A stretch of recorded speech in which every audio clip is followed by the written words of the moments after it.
Blog Talk Radio.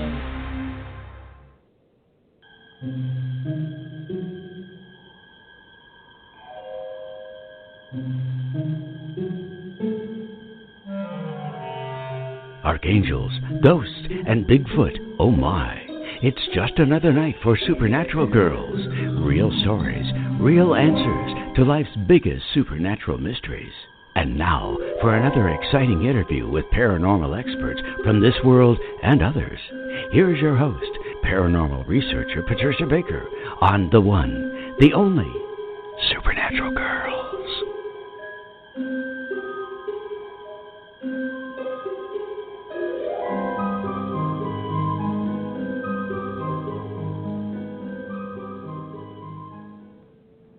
Welcome, everyone, to another exciting episode of Supernatural Girls Radio. I'm your host, Patricia Baker, and I am here with our fabulous co-host, PK. You're back. Well, yeah, my back is here. Yeah, you're back, and your back is here with you. That's good. That's right. Good Lord. I tell you. Oh, it's nice to have you back. Well, it's good to be back. I hope I'll be able to make it for the whole time, but I'm an ice pack right now leaning against a big, heavy pillow, so I'll keep my fingers crossed. Yeah, I hope so. And I am hearing a fan in the background or something, so if there's anything in the background for either one of you guys, if you could check on that and shut it down if you can, because these mics really pick up every single sound. So anyways, we're going to start with you, PK, because we've missed you for the last couple of weeks. Well, and wanted to hear about the numbers. Yeah, you're greatly missed. So tell us, what's happening in the world today? Well, today's a 9-day. It's ending a lot of old issues. That it's in a month that deals with details, work, more work, and more work. It's just a push to make everything fall into line. And nothing's really falling in line the way we want it to. It's taking more energy for us to get things moving in a positive way, as we found out when we were trying to go into Skype earlier. Yeah. But one of the things that makes a big difference here right now is people, hang on to your hats. I hate to say this, but Mercury is going retrograde on the 16th. Say it isn't so. It is so. And anything to do with communications of any forms will become a major problem. And the reason I'm saying a major problem is this month is all about details. It's all about work. It's all about getting things.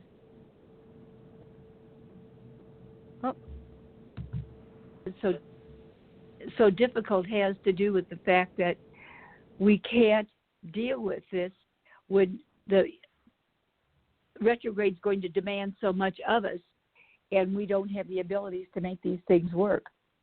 Right now, anything to do with electronics, whether it's our cars, our computers, whatever it is, it's all going to take every ounce of our energy to keep from wanting to go to the top of the house and scream, because all these things are going to have issues.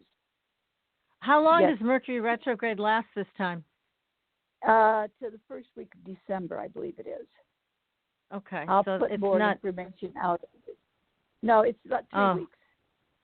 Okay. But remember, we've been in a shadow period, and now it hits full bore on the 16th. When we leave, it will go out in a shadow period. So we've been getting a kick in the britches these last few days as it is, and people are wondering why things have been working well. I had my the computer giving me problems. I had somebody help me out with it that made it a problem, and I even had my modem go down. And that's only been in the last couple of days. So it's been kind of hang on to your hat, because it's not going to be fun and it's not going to be pretty. Be careful of what you put to print. Be cautious of what you have to say, because it's going to come back and bite us right smack in the where we sit down. So I think it's very important that we pay attention, because the 4 months that we're in, it's all about details, work, heavy workloads, but we're holding our breaths a lot. It's like it's a big chore. And that, on top of the retrograde, is going to make people do some crazy things. We will Oh, tend boy. to be delightfully fault-finding and bitchy. Mhm. That pretty well covers it. Okay. Wow. Aren't you Well, it happy? sounds like it's that's no. It sounds like a challenge and a half. I'm going to have to do a lot of deep breathing, meditation. Oh Mhm. gosh, tapping. I don't ever can think of. So Be my careful what you goodness. put pen to paper, because you don't want to have it come back at you afterwards. Make sure Yeah, that well, things that's are exactly as they're supposed to be. great advice. This is such excellent advice, as always, PK. Can't thank you enough for taking a look at that for everybody, because we need some help as we're going into the end of the year. Some really wild God, things yeah. have been happening. Oh, my goodness. And, I mean, tonight we have a terrific guest, Storm Oh, don't Faerywolf. we though? Oh, my Mhm. goodness. Now, did you happen to see that photograph, how that turned inside out? That was a very No, I strange did. thing. I couldn't get it. I tried to go in, but my computer was playing games with me, as you well know. Oh, that's too bad. Well, So, here's the thing. I want everybody to go to our Facebook page, the mhm. Supernatural Girls page, because I posted the photos side by side. So what happened was, since 2013, I've been loading photos for shows. And I went to load photos, and Storm's publicist, who is lovely, Kat, she sent us a beautiful picture of Storm. And I Mhm. went to load that as well as all the other photos, and so people have something to watch when they're listening to the show. And when I went to put it on Facebook, I took a look at the photo again, and I was like, oh my God, what the heck happened? The photo that was a beautifully lit, bright, sunny photo turned into a negative image. Now, I am not a Photoshop person. I don't know how to use it. I don't even know how to find it on the internet. I don't Photoshop anything. So if you want to see something very strange, go to our Facebook page. Mhm. And right there, the two photos are side by side, and you'll be able to see what I'm talking about. I have no explanation other than I think maybe this was a photo of Storm in the fairy world. I mean, it certainly wasn't in this world. It's a very odd photo. So go take a look at that. And then we also, as usual, have some terrific stories on our Facebook page. Supernatural stories. This is a part of our paranormal news segment. These things are wild. There was, and I know PK, you've been saying there's going to be more and more coming out with UFOs, and That's certainly right. you're right, because look at what just happened in Ireland. Now, for anybody who didn't hear Mhm. about this, it's on our Facebook page, the video, the audio of the two pilots who independently reported seeing UFOs. These are commercial pilots. One was from British Airways, the other was from Virgin Airways. They both saw UFOs. They called it in to the towers and said, do you have any military exercises in the area? And they said, we do not. In fact, they didn't even see this stuff on radar. It was moving so fast. So here we go. And this was over the skies of Ireland. Very fascinating. Again, two experienced pilots reporting seeing these UFOs at the same time. So that's one thing that's going on, and we're seeing more and more of these being reported. I love it when these pilots report it, though, because it's so hard to debunk. Oh, yeah. Exactly. So good for and them. A couple of Good weeks for them. ago, there was another one that the pilot had mentioned about seeing what he considered an extraterrestrial, and he couldn't figure out because it was going so fast. But that was downplayed, and then here we are 2 weeks later, two more. Two more. That's They're right. out there, whether we like it or not. That is it. I mean, all the people who are still trying to be skeptics, they're not going to be able to be for much longer. So that's the way it is. And now we also have another story about a dark matter hurricane heading towards Earth. Yeah. And this is very strange. This is a story by Paul Seaburn, again from Mysterious Universe, great website. And this dark matter is heading towards Earth. Now, it says in the article, and you should go to our website to read more about the technical side of it, but it's basically a cosmic weather forecast, and it calls for strong dark matter winds in our region of the galaxy. And this is based on a new study of a nearby collection of stars that are all moving in the same direction. Now, they're saying that there's nothing that is going to harm us. This is not the end of the world or anything like that. But my question is, how is this going to affect us on our consciousness and our other planes, other realities that we're in touch with, our dreaming world, how is that going to affect us, this dark matter hurricane? Very cool stuff. Take a look at it. I think you'll really enjoy it. It's a great read. Again, Paul always writes terrific stories for Mysterious Universe, and we steal them and talk about them here. So thank you, Paul. It was a great story. And, of course, you're available. Yeah, you're available for numerology, as always, at patriciakirkman.com. And I'm available for soul realignment, and you can find me on our supernaturalgirls.com website, as well as PK. You can find PK there as well. If you want to book a session with her, give yourself a Christmas present for the end of the year and see what's coming up. And we're going to actually have the creator of soul realignment work on the show in a couple of weeks, and she's going to explain all about where it came from, what it does. I'll tell you, the sessions I've been doing, I am always amazed by the amount of power that's in that work and how it can change somebody's life for the better in a flash. So I really encourage people to take a look at that. And if you want to be trained in soul realignment, there is a link to soul realignment on our homepage, and you can go there and sign up for the training yourself. It's very good training. It's very intense, but I highly recommend it. I enjoyed it, and I love doing the work, so I want to share it with everybody. So that's where we at also, by the way. Thank you. Well, it's you took care of me. I did take care of you, and it's interesting because I was a therapist for 20 plus years and a dream analyst and all that, and it's always fun to help people take a new look at themselves with a whole different perspective. It kind of opens up all these other doorways that have been closed for a long time. So it's great work, and I highly recommend it, either if you want to be trained in it or if you want a session. But go to the website, supernaturalgirls.com. You can find it there. Make sure you follow us on Facebook and Twitter so you can keep track of all the great shows that are coming up, because all our shows are tremendous because of our guests, and we've got some more great guests coming. But tonight we have Storm Faery. Yes, and let me tell you about Storm, because he has so many skills in the paranormal world, and he is basically, he's just a great guy, and he's brilliant and is a writer. And we had him on last time when we were talking about his book, Betwixt and Between. It's a terrific book, and now he's got this new book, Forbidden Mysteries of Fairy Witchcraft. Now, he's got some wonderful meditations and things to do. He's going to tell us about all of it, but you really should get the book so that you can do the practice if you're that interested, which is, it's fascinating. The whole book is fascinating. And he is a professional author, teacher, warlock, priest, and initiate of the fairy tradition of witchcraft.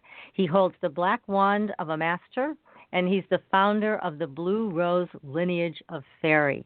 He is one of the founding teachers of the Black Rose School of Witchcraft, and he travels internationally teaching the magical arts. We are so honored to have him here tonight. Storm, welcome to the show. Thank you so much. It's my pleasure to be here. Great to We're have so you. fortunate to have you, for sure. Yes.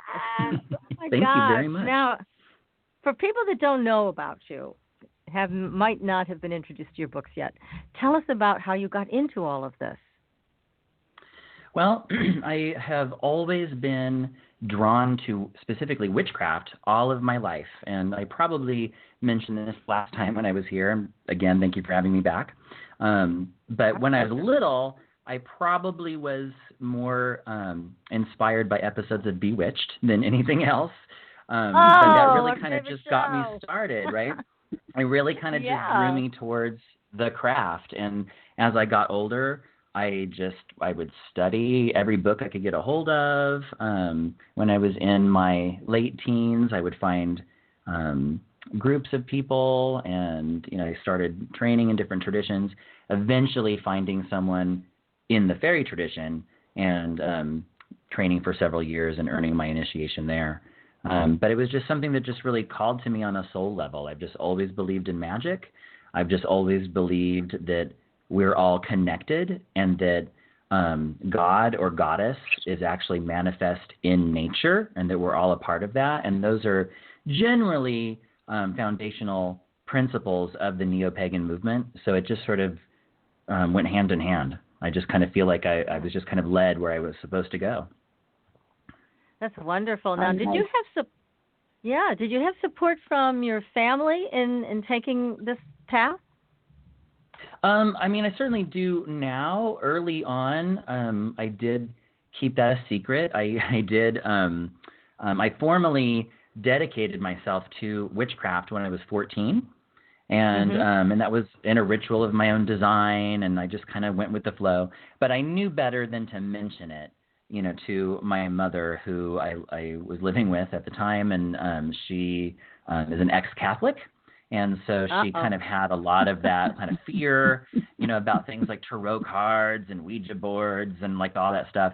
And I was just fascinated with all of it. But something told me, you better keep this secret. And I kind of mused that like other kids my age were probably like hiding marijuana, or drinking or whatever. And I was reading tarot cards and keeping it secret. So, I mean, I'll do what we're going to do. Where did you hide these things? I must ask. It's not easy to hide a Ouija board. Well, it's interesting because I was able to hide my Ouija board because I used it as kind of a false bottom to one of my desk drawers. So it fit in there perfectly. So I turned it upside down, and I put all of my tarot cards and my crystals like underneath it. And then I just put random stuff on top of it. So if you opened up the drawer, you would just see papers and whatever, and it would look like you're looking at the bottom of the drawer, but really there was all my magical stuff was hidden underneath. That is terrific. Good for you. That's fabulous. I think that's kind of important. Gosh. And I knew that it was the path for me. I knew I wasn't hurting anybody, and but still, I knew also, as growing up gay, that was another thing, was like I realized, I better keep this kind of secret to myself as well. And so they kind of went hand in hand, being in the gay closet and being in what we call the broom closet, they kind of went hand in hand. I can't really say that one was more difficult to come out as, though. They were pretty both even for me.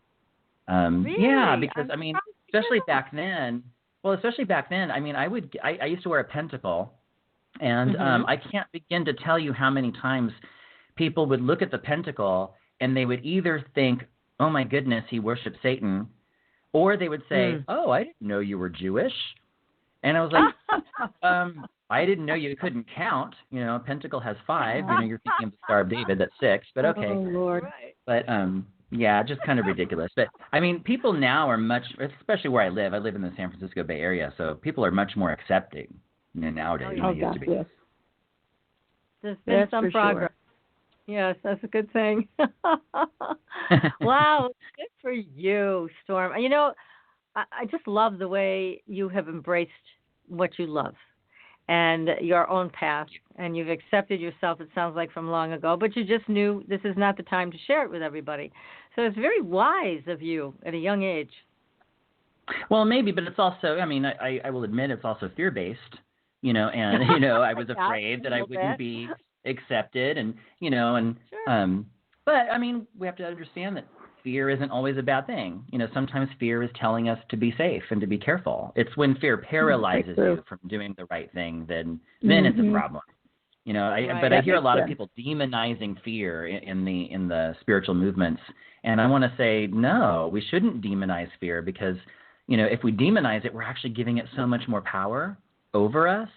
And that's actually a lot of what my new book is about. It's about kind of confronting the shadow, confronting those inner demons of our fear, of our shame, and being able to work with them magically so we can kind of steal that power back from those fears. And this goes across many traditions, actually. It certainly is big in the shamanic tradition as well, Absolutely. Of accepting all of your shadow and accepting all the parts of yourself that you may have left behind. Absolutely. So it's all part of the same wonderful healing process, and you're bringing it to a new level with this book. And your teachings in general, I think, are just tremendous. But tell us more about this, because this is a little different, the fairy witchcraft, because I know a lot of people are still of the mindset that fairies are all nicey nice, like Tinkerbell, and that's not the way it is at all, is it? No, it's so funny to me. It reminds me, there was a story.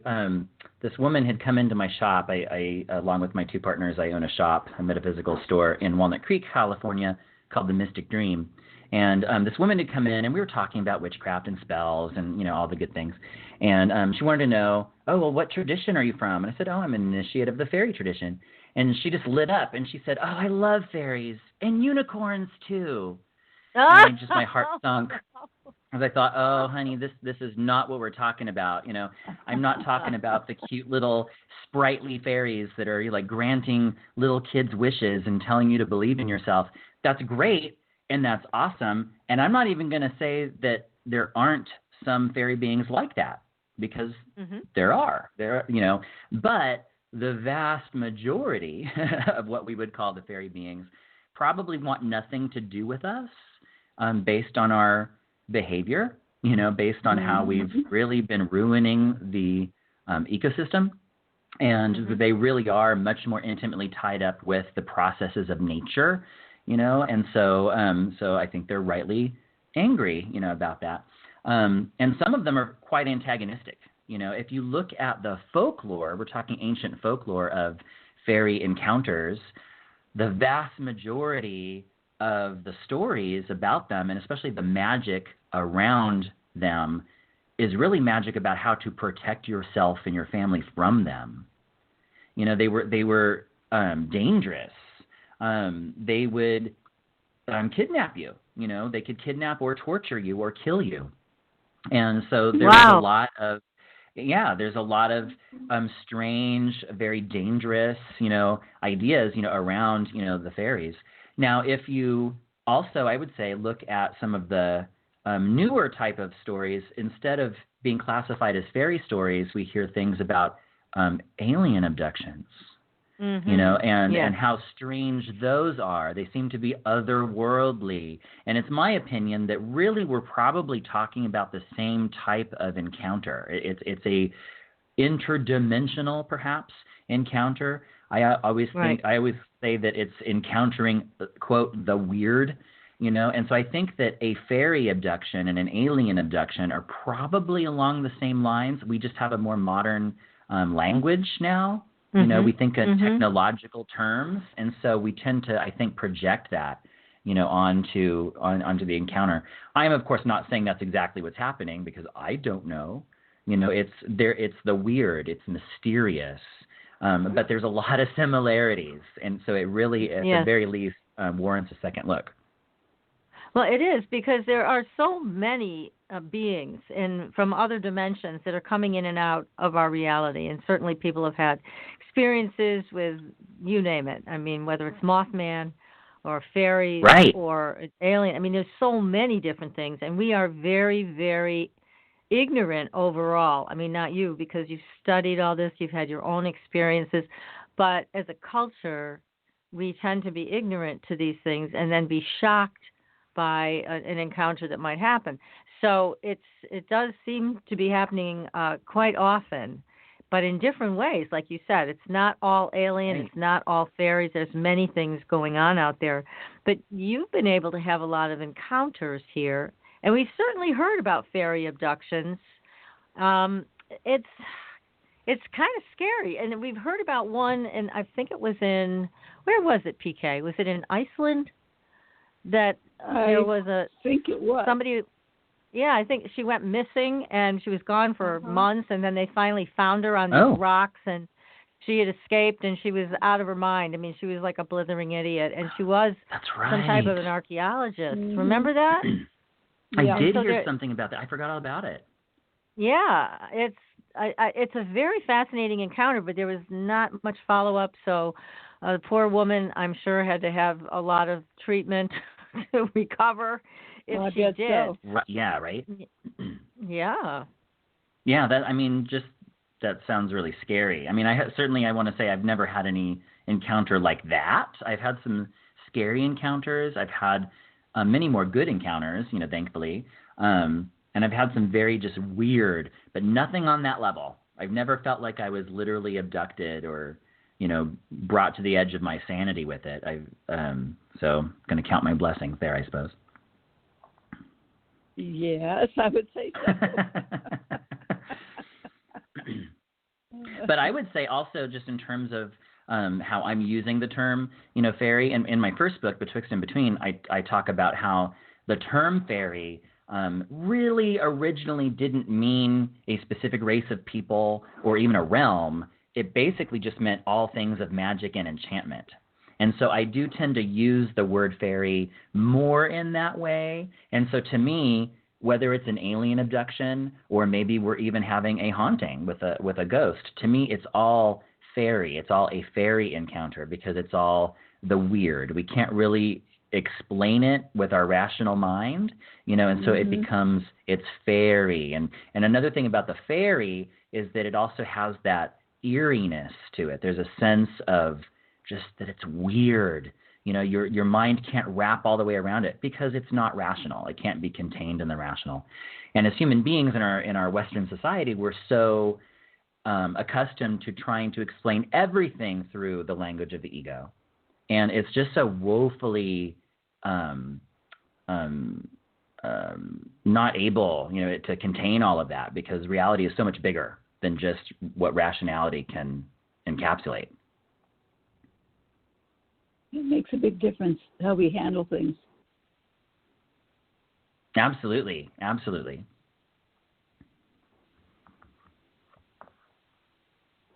And going forward, how often do you, when you're involved in looking for certain things, what do you consider the most important oracle that you would use to communicate with the... Hey, I'm back. Sorry.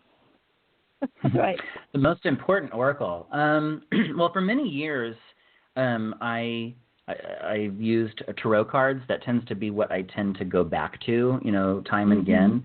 I started playing around with what's called Lenormand, which is a French, I think, 19th century cartomancy system, and that's a lot of fun. But, pendulums, actually talking boards, we usually think of them as Ouija boards. But that was actually one of the very first tools that I used as a kid, and it really taught me about my ability to go into altered states of awareness. And so I certainly have a soft spot in my heart, for talking boards. Also, my husband makes talking boards as part of his art and part of what we sell through our website and everything. But it is also kind of funny because so many people are scared of them. And it always makes me kind of chuckle a little bit because really no one was scared of them until 1973, and that's when The Exorcist came out. And that's literally when people were like, oh, no, they opened doors to the demonic. And before that, it was mostly used by people like in the spiritualist church. They would use it in the afternoon over tea to talk to Aunt Sally, who's passed over, and she's still crocheting and, whatever. And it was all very nice and civilized. Or people would use it as a parlor game. I mean, they sold it at Toys R Us, and but then 1973 and that movie happened, and suddenly they were scary. So we have people coming into our store all the time, and they're like, oh, you sell Ouija boards. Oh, how dark and scary. We actually have a picture, going back to how I started this, going back to Bewitched, we have a picture of from an episode of Bewitched with Elizabeth Montgomery, and she's using a Ouija board. And we have a little caption that says, Samantha wasn't scared of the Ouija.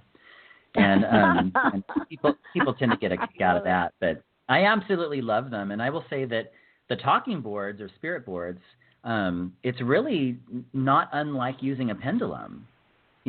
I would say it's still a type of dowsing. It's just a different type of tool.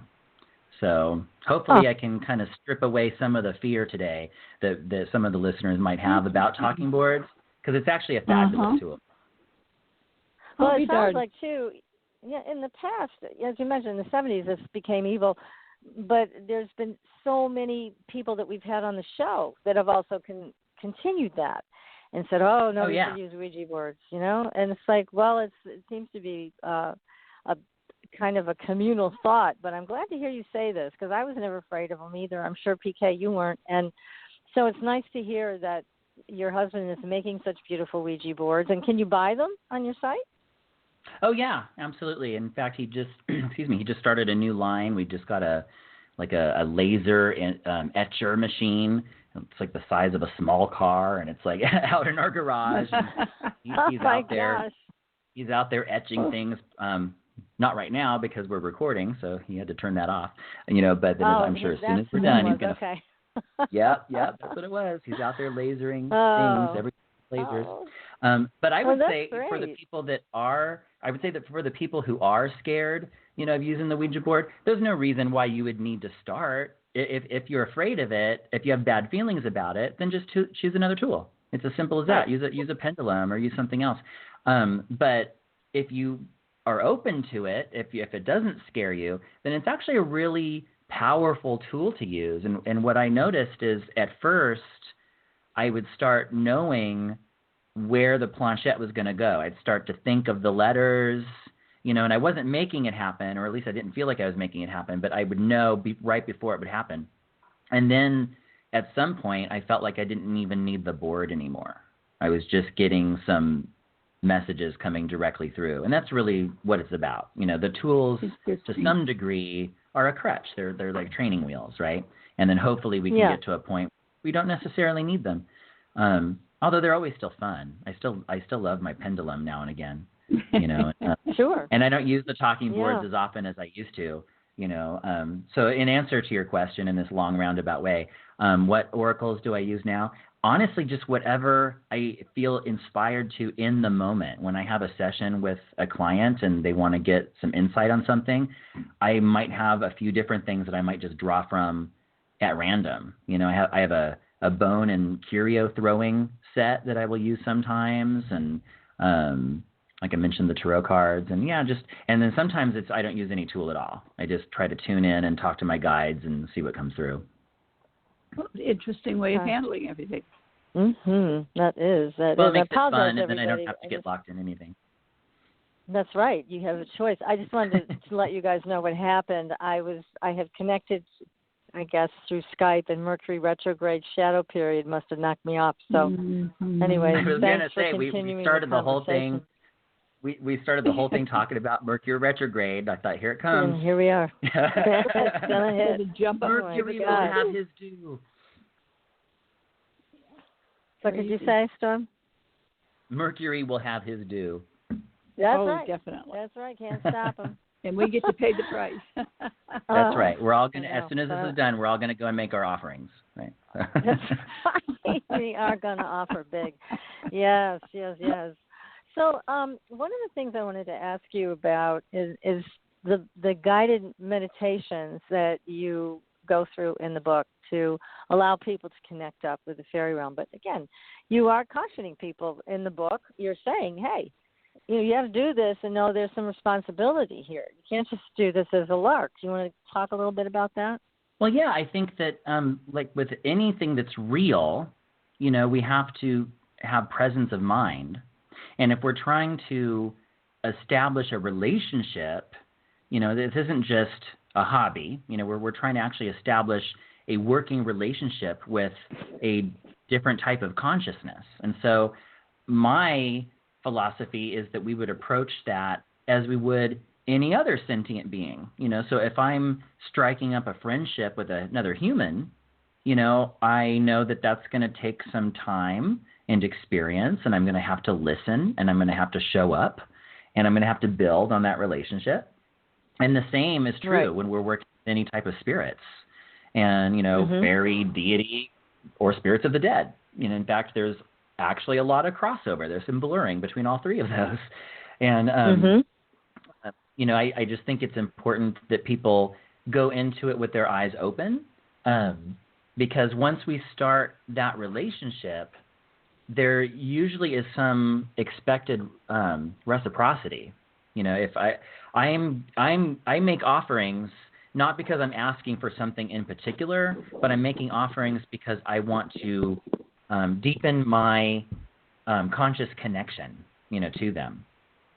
And but then I will often start getting messages that maybe they want a particular type of offering, right? And so I better listen to that. Or if I have a practice of making an offering, like on a certain time or whatnot, I don't want to miss out on that. I want to keep at my end of the bargain, so to speak. Right. Now, so one of the things in our house. Yeah, what do you offer? Oh, I'm sorry. What do you offer?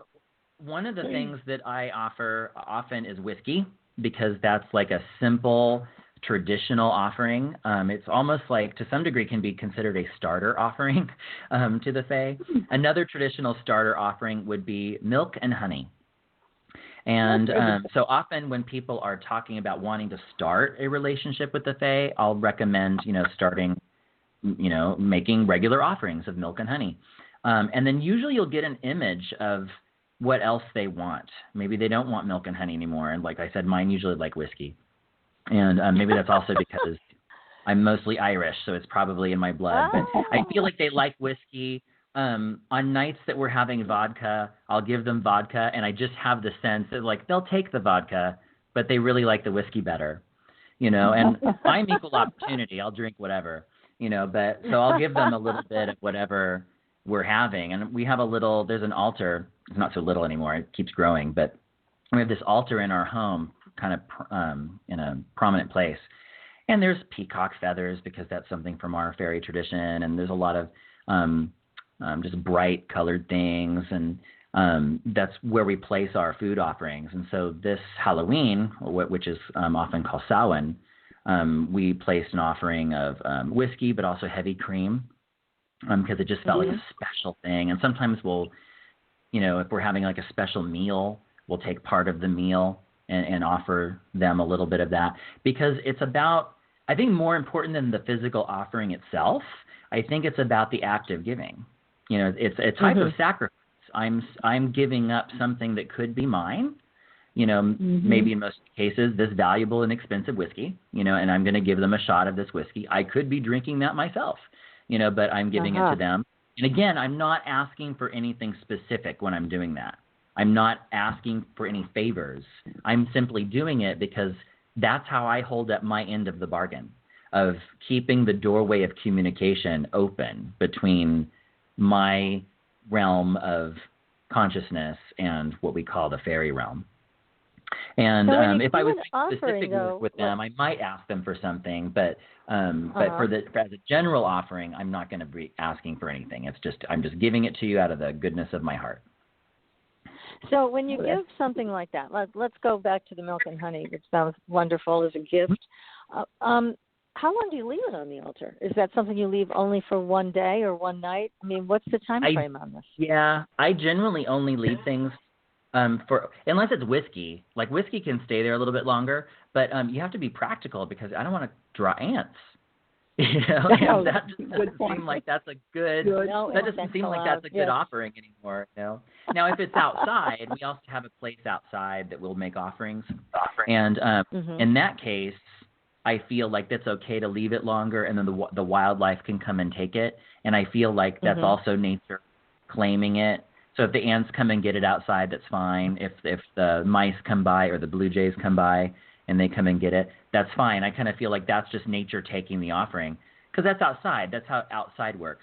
In my house, I don't want those things, and so I'll just leave it for 24 hours, and then I'll dispose of it. Now, one thing that we heard from R.J. Stewart when he was on the show is he said never to leave cut flowers, that they don't like that. They would like the whole plant, maybe on the altar, but cut flowers, no. Do you also agree with that? I mean, is that something they don't like? I haven't got that I can see where you'd come to that conclusion, and I'm probably going to say that that's probably the message that he got from the Fae that he's working with. So in that case, it's absolutely true, because he got that personal message. And I can see where you might not want that. If let's say that the Fae that I'm working with are specifically nature spirits, they probably don't want the mutilated sex organs of the plant, offered up, to them. Right. So I can see that. That has not been something that the spirits I've worked with have specified. And we actually, outside of our fairy altar, we also have an altar to the goddess Fortuna. And this is, we put a lot of stuff there to, hey, let's make sure that the the business does well today, and it's kind of spiritualizing our relationship to prosperity and money. And we actually do put cut flowers on that altar because Fortuna seemed like that's what she wanted. It started with what she wanted, yellow flowers. We just got this sense that she wanted sunflowers, and we didn't know why. And I couldn't possibly think that would be at all traditional, but it just felt like she wanted sunflowers.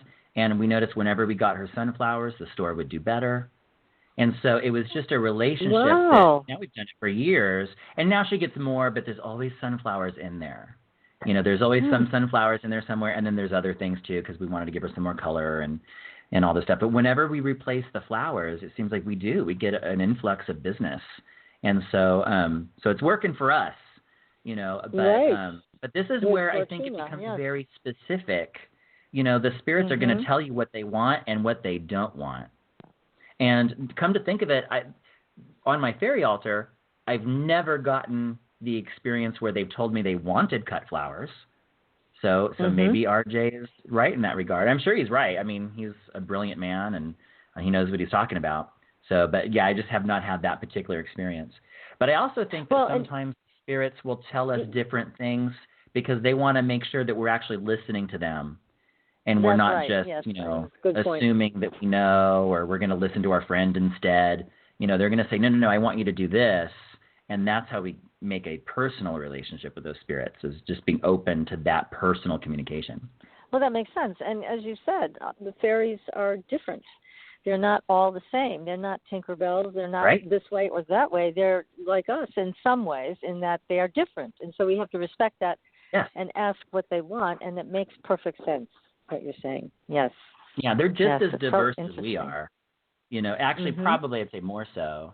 It's funny because so many people think of them as the little people, right? And we think of them as in these diminutive forms, these little Tinkerbell, pixie-esque, creatures. And in folklore, they were often just human-sized. Sometimes they were even bigger. Sometimes they were smaller. They were kind of all over the map. But most often, they were human size. In fact, some of the fairy encounters that are recorded in folklore, you'll see a common theme where the person who's recounting the tale will recognize that the fairy being that they have had this encounter with, they later realize, oh, that was actually so-and-so from the next parish over who died 2 months ago. And so there's this big relationship with the fairy and the dead. And that's another thing that doesn't really get talked about so much in like the surface conversations about fairy. Everybody seems to be much more interested in the diminutive nature spirits, little flower divas and things. And that's certainly a classification of fairy beings, but it's such a small one, and it certainly doesn't encapsulate the entirety of fairy. So no, there's so many. This book in particular.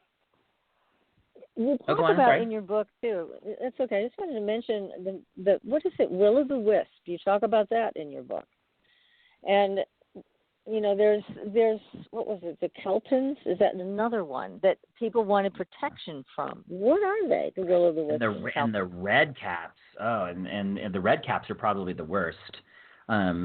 Having the some of the folklore says that the color of their cap is actually dyed from human blood, because they were so terrifying. They would, eat you, But some encounters with the will-o'-the-wisps, they would, some people said, oh well, it's swamp gas. It's like the lights that would show up, like in kind of the swampy areas, the marshy areas. But these fairy lights would like draw you away, from civilization and draw you to your doom, So a lot of the stories are kind of the cautionary tales that were really talking about a time in which we felt more, oppressed, I suppose, by nature. That's interesting. Yeah, very interesting. Well, we're going to get back and talk more about all of these exciting things and some of your personal experiences also, Storm. We want to hear about all of that. We're going to take a very short commercial break, and we will be right back. You're listening to Supernatural Girls Radio. We'll be back. Are you ready for a new experience of freedom and powerful connection? Would you like a positive, effortless change in your life? Then come to CosmicFusion.com, where we offer the most advanced energy clearing and expansion techniques in the world, with a quantum vortex energy to activate your divine blueprint and life's purpose. When your soul leads the way with cosmic fusion and quantum vortex energy, you can break clear of past difficulties and blocks with the power of the source. With cosmic fusion, the source energy does the work for you. It's easy and effortless. Listen to our free meditation right from our Cosmic Fusion website, the Cosmic Code Meditation. Sign up for one of our interactive webinars today. Come to Cosmic Fusion, www.CosmicFusion.com, to experience an effortless awakening and transformation. Are you ready for an upgrade? Are you ready for a new experience of living in the fifth dimensional magic and powerful connection? Then visit CosmicFusion.com today. CosmicFusion.com.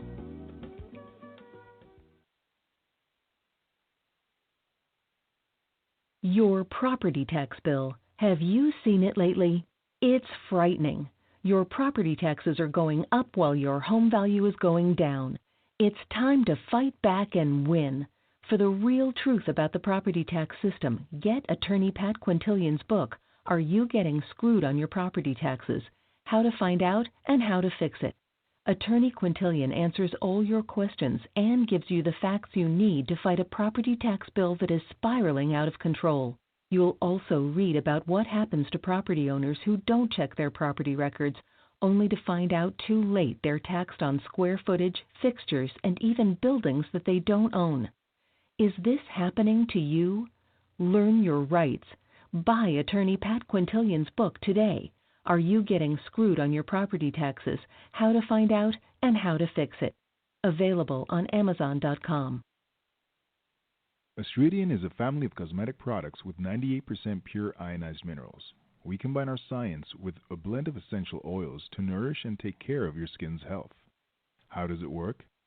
All Astridian products contain the proprietary redox technology, having the capability of simulating an ionic zinc-copper superoxide dismutase effect. This free radical scavenger currently in your body has been diminished by toxins and the daily stresses of life. It is a perfectly balanced mineral complex that all $200 an hour dermatologists, their professors, and ancient history have proven. Redox technology is a process of reducing the skin's oxidation by transferring electrons from a radical state to a stress-free normal condition. Oxidative stress is a form of cellular aging, and as science has proven, a precursor to disease. The free radical theory of aging states that organisms age because cells accumulate free radical damage over time. Damaged cells are not beautiful, but healthy cells are. The Astridian family is presented in 4 different uses that cover unique benefits to your body. They are the Essential Anti-Aging Series, the Multivitamin Series, Sports Series, and Professional Series. Regain your youth with the power of Astridian. Visit www.astridian.com and inquire. Use the code SUPERNATURAL and receive a 10% discount on your first purchase. Astridian, the beauty of being healthy. Welcome back, everyone, to Supernatural Girls Radio. I'm your host, Patricia Baker, here with a great guest tonight, Storm Faerywolf. He is the author of a new book, The Forbidden Mysteries of Faery Witchcraft. And Storm, I think we lost PK. This board is so unstable tonight. I see she's dropped out. I hope she'll join us again, call back in. But anyways, if that happens to you, just call back into the board. And it looks like he has also been kicked off the board. This is just getting crazy. So anyways, I can't believe it. Mercury retrograde is it's kicking us, and it hasn't even started yet. This is, as PK has described, this is the shadow period. So it's definitely affecting us. We're going to just hang out here until Storm can get back on the board.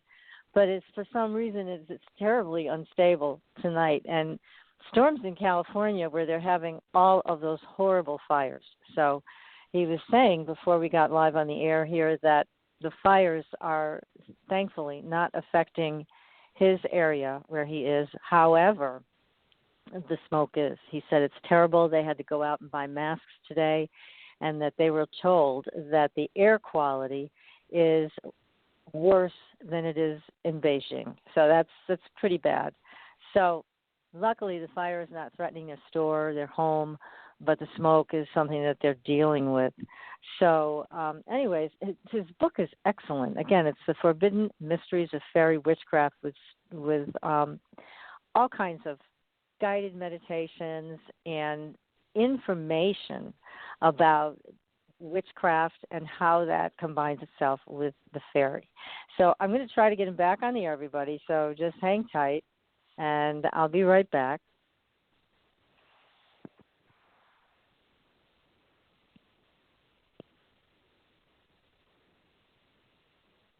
Oh, well, I'm trying to get him back.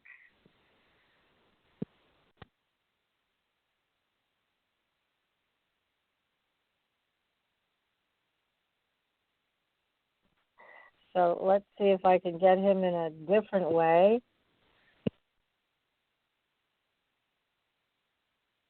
Okay, everybody, I am reconnected to the show, and it looks like, let's see.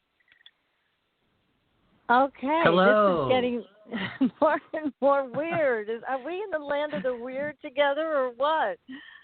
We should have known when my picture showed up as a negative that everything was going to be strange. Everything is the world of the weird, I guess. I know. And PK, I don't know. She must have gone off with the fairies because I can't seem to get her back on either. So maybe she's having fun with Tinkerbell. I don't know. But anyways, so go. Thank goodness. Hopefully it's not a red here cat. We are We're going to say a little prayer. Ah, please say a prayer. I'll tell you. That was bizarre. Very bizarre. This has never happened to us before. When I came into the room tonight, I broadcast from the theater room here, and it just felt full of spirit energy, fairy energy, and of course it started with your strange photo. So I'm sure that there's a lot of activity here for some reason. There's a lot, I guess, that needs to be communicated. And so anyways, I want to hear more from you about your own personal experiences with the Fae and the Fairy, and what has happened for you. Can you share some of that? Is that okay to talk about your own experiences? Oh, yeah. Sure, yeah. I mean, it started for me as a child. I was raised on stories of the little people. My mother was very proud of our Irish heritage, and so I was always getting stories like that. When the wind would howl, she would shiver and talk about the wailing of the banshee, and so that was just how I was raised. And I would have a lot of dream experiences with strange beings, and as I'm sure all kids do, to some degree. I didn't necessarily think of them as fairy beings at the time, but now as an adult and I'm doing this work, I can look back and realize, I've always had these things around me, and for a lot of it, I just took it for granted, because that was just my life. It didn't seem like it was weird or any different than anybody else would be experiencing. It wasn't until I was probably a teenager that I realized, this is not normal, in the sense other people aren't really experiencing this as a general rule, Right. And, this is unique but here's, to you. One of the experiences that will happen to me, and I've heard this from a lot of different people, is when something goes missing. And one example that I think is the best, and everybody seems to have a similar experience to this, so you can tell me if you've had this as well. But the thing is I would be looking for something. Let's say I was looking for my car keys, and I would look all over, right? And I can't find them, and I've looked everywhere, and I finally give up after looking all day. And I would turn, and there it is, like in the middle of the coffee table. There's nothing else on the coffee table. There's no way I missed that, but it's almost like, it just materialized, like right there waiting for me. And I've had that experience more than once, where it's obvious that, no, I could not have missed that. They're messing with me. And that's usually my indicator, like, maybe I've forgotten to make my offerings lately, or they're trying to get my attention. And I've actually heard this from a lot of different people that's how the fairies will get their attention. They'll steal something that they need, not in a malicious way. It's not like they're stealing grandma's oxygen tank or something, but it's like something small, something that, it's just kind of messing up your day. Who knows? Like maybe even today we're having all these technical issues. It can't all be Mercury. Maybe the Fae are trying to get our attention, saying, "Hey, we still have all this power." So, or it could just be a technical glitch. I don't think it's just a technical glitch. Like I said, this hasn't happened before, so I think I'm gonna put it at your feet, Storm. And the energy fine, I'll take it. It's okay. On my end, it was weird. Like everything just cleared out on my computer, and I was like, "What? That's never happened before. Just everything's gone." Yeah. That's right. Yeah. Yep. And I'm calling in. I got kicked off on Skype. I'm calling in on a cell phone, and I got kicked off there. And PK was calling in on a landline, and she got kicked off. So there's something there's something that's making this energy very unstable tonight. But that's okay. We're rolling with it here. It's all right. Well, and then also I will say that makes us pay attention. Because my first thought is, okay, well then what are we talking about? Because there is also the issue of secrecy and the fairy realm. And so one of the things that kind of I get hit with, like this happens is, okay, we need to address the issue of secrecy and privacy. And this is something that I've had to really kind of like walk a line with, because part of my drive in the world is openness and transparency and sharing, visibility. I've always worked to be a visible warlock, practitioner of the craft in public eye, because to me that's a very specific political stance. When more people are visible, living their lives, then it makes it that much easier for somebody else to be open, about who they are. But we do need to talk about secrecy and privacy, because sometimes we do get information, from the Fae, from the spirits, and that's not necessarily for public consumption. There's some things just for you, and so I kind of feel like with all this going on, the Fae are saying, hey, remember to talk about this, because being private is just as important as being open. And so we don't have like just a blanket rule that we can apply to everything. We have to just be in the present moment. I mean, and really all the spiritual systems that I've ever been aligned with, it seems to come back to that thing, be in the moment, be here now, make our own decisions based on all of the information. We're not just going to have a rule that decides for us, how we're going to respond. We have to mindfully respond, So some things when we're working with the Fae, they're going to want us to keep those things private. Not all of it, though. Certainly not all of it. Well, I've really had to struggle with advice. What can I share? Yeah, that's excellent advice. And the other sense that I get is with all of what has gone on with stabilizing the board tonight, which is still unstable, the feeling I get is that they're also saying, hey, guess what? We are a force to be reckoned with. And again, it goes back to your book. These are powerful beings, and I think we have miniaturized them in our own minds. But as you mentioned, they used to be human-sized or larger, and it's like I think we try to create them in an image we're comfortable with, and that's not the way to do it. That's not the way to communicate with them. It's not something we need to impose on them. We need to be open to who they really are. And the power that they carry is incredible. I mean, they just showed us. I think you really hit the nail on the head. I think you hit the nail on the head there with, that really I think that when we try to impose a smallness on them, that's almost, I would say, us acting from a place of fear, because we want to reassure ourselves that, oh, they're just small, oh, they're just flights of fancy, oh, they're insignificant, oh, they're diminutive.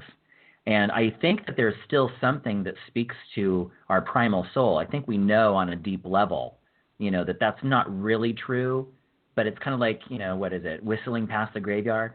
You know, we give ourselves a little something to do that comforts us, you know. And, you know, sure, if that comforts you, then that's great. But then maybe you're not really aligned to work with them. You know, if you're coming from a space of fear, then that's absolutely not what you're going to want to do. So if you are coming from a space of fear with the Fae, I'd say you're probably better leaving them alone. Because if we go into anything really with a big sense of fear, especially in the magical and the spiritual realm, you know, there are things that will hurt you, you know, if you're not prepared to really look at yourself, you know, and that's a big part of what this book in particular is about, is being able to use magical techniques so we can look more closely at our inner landscape and see what little, you know, monsters might be dwelling there, because we all have our own, what I call little d demons, you know, kind of lurking inside, little complexes and things. So we have to address those things first, because what you don't know can hurt you. You know, what's lurking in your shadow is the first thing that's going to rear up and bite your head off. You know, so we have to know what's there. We have to reclaim our power back from our fear. And again, not to demonize fear. We don't want to give fear more power. And that we want to do the opposite. We want to transform those fears, confront them, and then take that power back from it. In witchcraft, there's a saying. I think it goes back to what's to the reclaiming tradition, and I love this. Where there's fear, there's power. And so whenever I think of fear, I think of there's a little man and he's waving a red flag, and the red flag just says, pay attention. It's not saying don't do it. It's not saying do it. It's saying just pay attention. Why are you having this fear? You know, where is your resistance? Does it have and what's the source of it? I think all of that makes a lot of sense. And the path that you're on is one of complete self-responsibility and self-exploration. And it takes a lot of courage to do that. But I think tonight we got a big lesson about, you know, everybody who thinks we have dominion over this world. Right. Guess what? Oh, my goodness. And that's the biggest lie. That's the biggest lie we've told ourselves.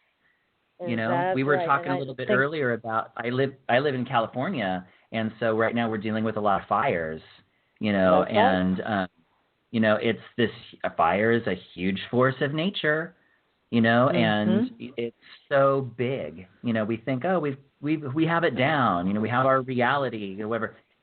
It's amazing how powerless we are, really. Yeah, and I don't mean that in a negative sense. Point. We have to let that go. You know, we have to let it go that we have power over really anything in our lives. We don't have control. You know, we need to let that go. That's an ego. That's an ego thing. We need to let that go. And I think the fairies tonight did show themselves, and they gave us a nice lesson in the power of who they are. So we now know we respect you. Believe me, we do. So it's an important lesson. I'm giving them whiskey when I'm done here. Yes. Yeah, I'm going to go get a bottle of whiskey from somewhere, and I am putting it in on my altar tonight for them.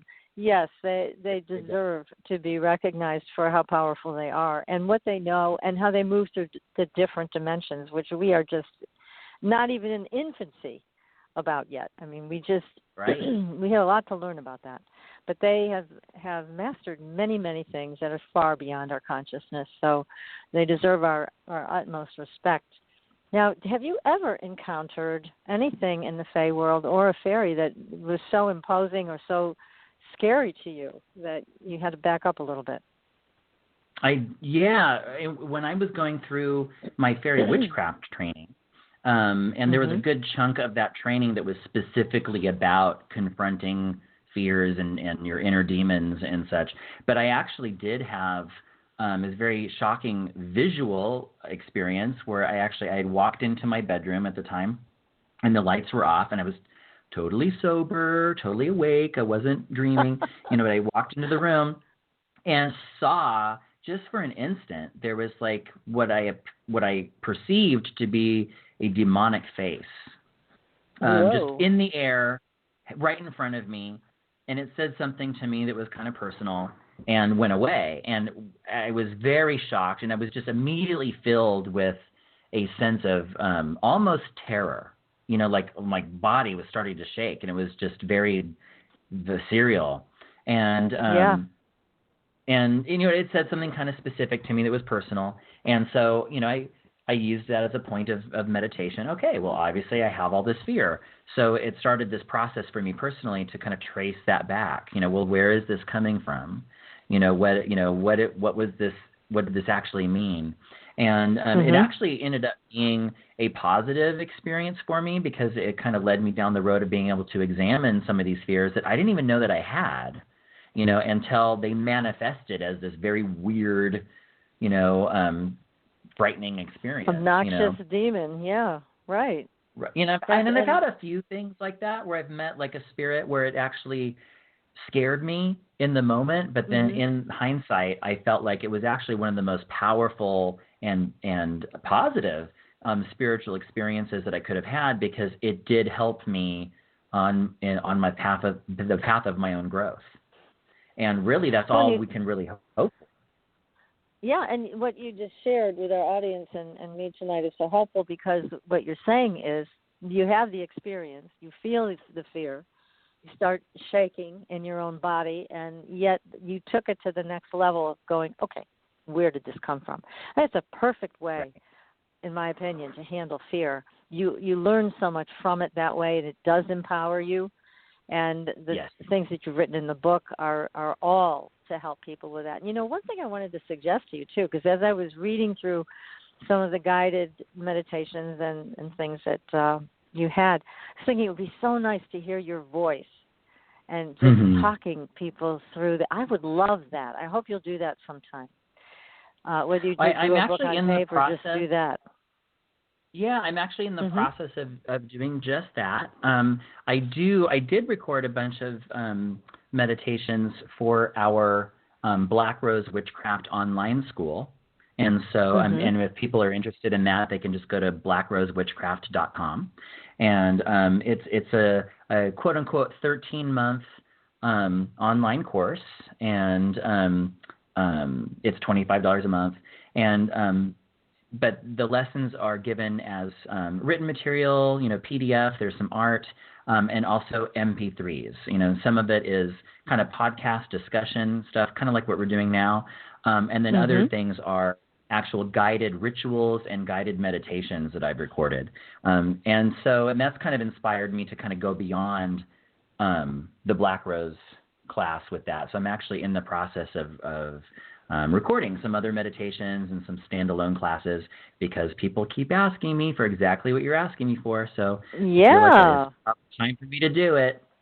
Oh, good for you. Well, I'll look forward to this. So please let us know. I'll let the audience know when these are available from your book. Thank you. I appreciate it. I think it's Thank you. Just going in hand with this. It's nice to read it, but when it's an actual guided meditation, it's so nice to hear it. So that'll be great. So definitely let us know. And thank you. Is there anything also cautionary that you want to tell people about this? Because again, we just experienced the power of the fairy tonight. They were able to control our radio board. They were able to kick us off, bring us on, and we had really very little control here. It was really humbling. Up to them. Yes, it was very humbling for me. For me as well. Yes. I think that one of the things that I want to say about that is that, yes, I think having caution, is paramount. But we, again, don't want to approach it from a space of fear. We want to approach it, I would say, from a space of open curiosity and also respect. We want to respect the powers, but we also want to be curious. I think that one of the things that I really personally associate with the fairy realm is that childlike sense of wonder. And I don't mean childishness. I'm not talking about, like childishness, like in the sense of like, anything that's ego-based.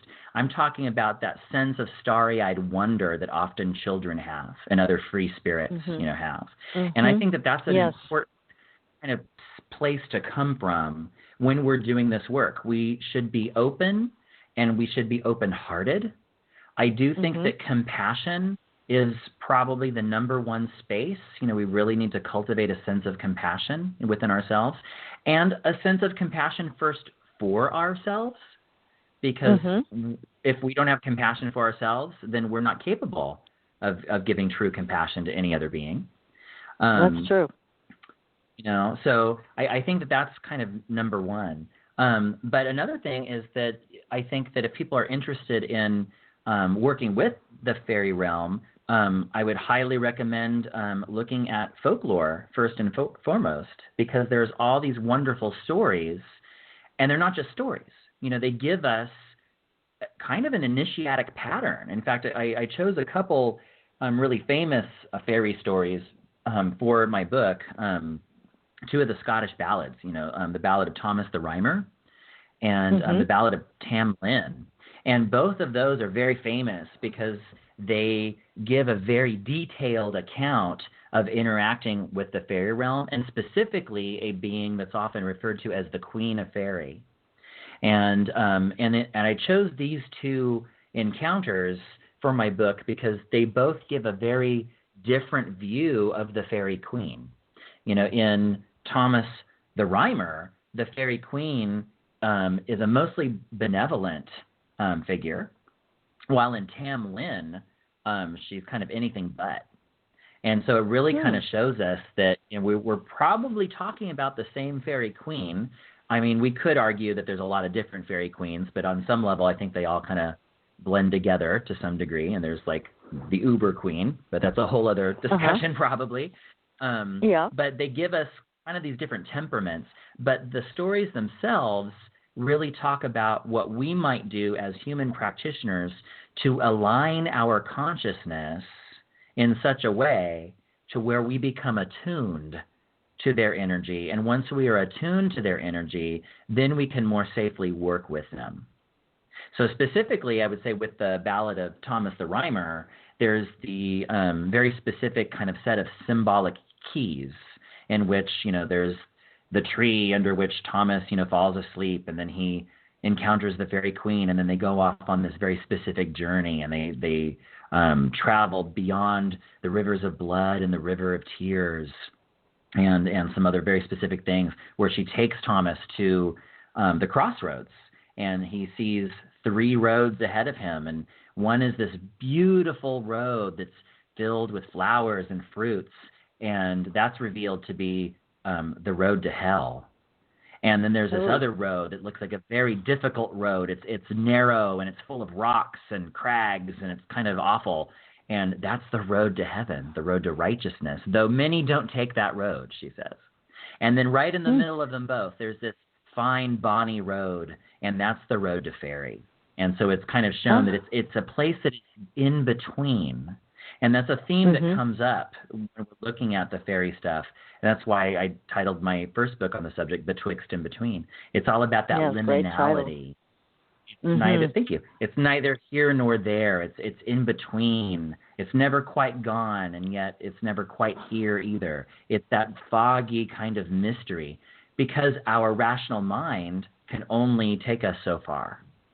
And so once we get to the end of rationality, then we need things like artists and poets in order to kind of take us the rest of the way, right?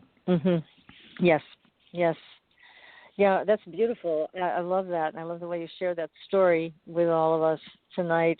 It's one thing with connecting with fairies, it seems to me, and please correct me if this is the wrong assumption, but it does seem that it's a solitary work. That when you go to make these connections, it's something you do by yourself. This is not coven work per se, or is it?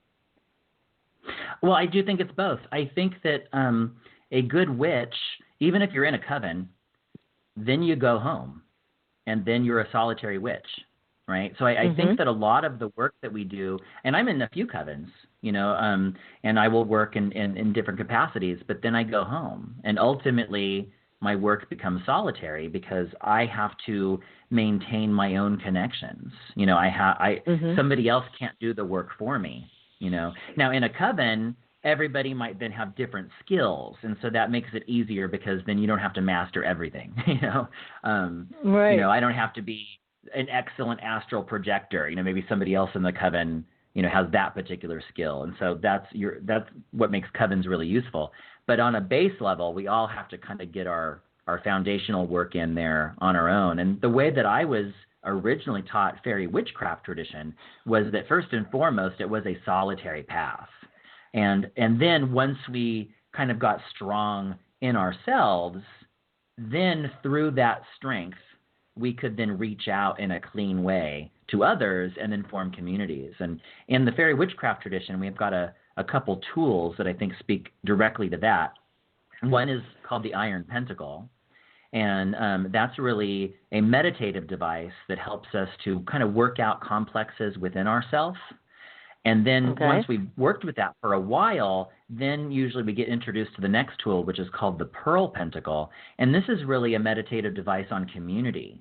So one is personal while the other is transpersonal. And so we would work with the Iron Pentacle first because it's almost like we want to work out those kinks, of our own complexes and get to a space where, okay, now I'm stronger within myself. And now I can actually reach out in an open and clean way and hopefully build strong and healthy community because now I'm strong and healthy within myself. So I think this is kind of a good metaphor for all of this work. We have to do our own personal healing, our own personal development, and then we can reach out and start to work on healing community, and developing those transpersonal connections. So we have to do our personal. Miss that step. They just want to throw themselves into changing the world. It's like, look, start with you. And it's a simple thought. It's a simple concept, but I have seen many people run from themselves and then try to make a difference in the world, and it just doesn't work like that. It really doesn't. I mean, the best advice I think is every time you're on an airplane and the flight attendant says, if the masks fall down, you need to secure your own mask first and then your children, and that's true. You have to, work on yourself first. That doesn't mean that we're being miserly, because when I work to elevate my spirit, that is helping the world to elevate. But then also when I get to a certain point, I am going to then reach out and do, right action in the world. But I can't do effective right action if I'm still doing my base healing. If I still have a bunch of complexes, that I'm not going to be able to be helpful, to people. And so I need to do that work on my own. And sometimes it's about going back and forth. I have a lot of friends who are activists, and one of the things they often talk about is the tendency to burn out because they're doing so much, and then they just get burned out. They get depressed, they watch the news, whatever, and everything's crazy. And so one of the things that we keep coming back to is the necessity of self-care. And I've actually heard some people try to almost demonize self-care as if it's not important, and that's so stupid. It's ridiculous because, if you're just a ball of complexes, you're just making everything worse. So we have to do our personal healing. We have to take personal responsibility for our own healing, and I don't say this in an ableist way. Obviously everybody's got things they have to work on, and I'm not trying to demonize anybody for having issues or problems, but if we're all adults, we do need to take responsibility, and an explanation is not the same as an excuse. There are no excuses, really for bad behavior. But, we've all got our own stuff to work on. So we need to be able to use our spirituality and our magic to help us do our own healing and to help us elevate. But then again, we don't want to be miserly with it. We get to a certain point and then we do have to do something to give back. I think it's very important, to give back, to the world. And that's something too that the folklore of fairy often talks about. Sometimes a fairy being would appear to somebody in the guise of an old beggar woman or an old beggar man. And it was really kind of a test to see, are you going to be compassionate? Are you going to give this person your bread? Are you going to, help this person, get to the next village or whatever, is the quest in the particular story. And the Fae seem to be very concerned with that. Yes, they have a different morality than we do, but at the same time, they seem perfectly poised to be able to test us in our own morality.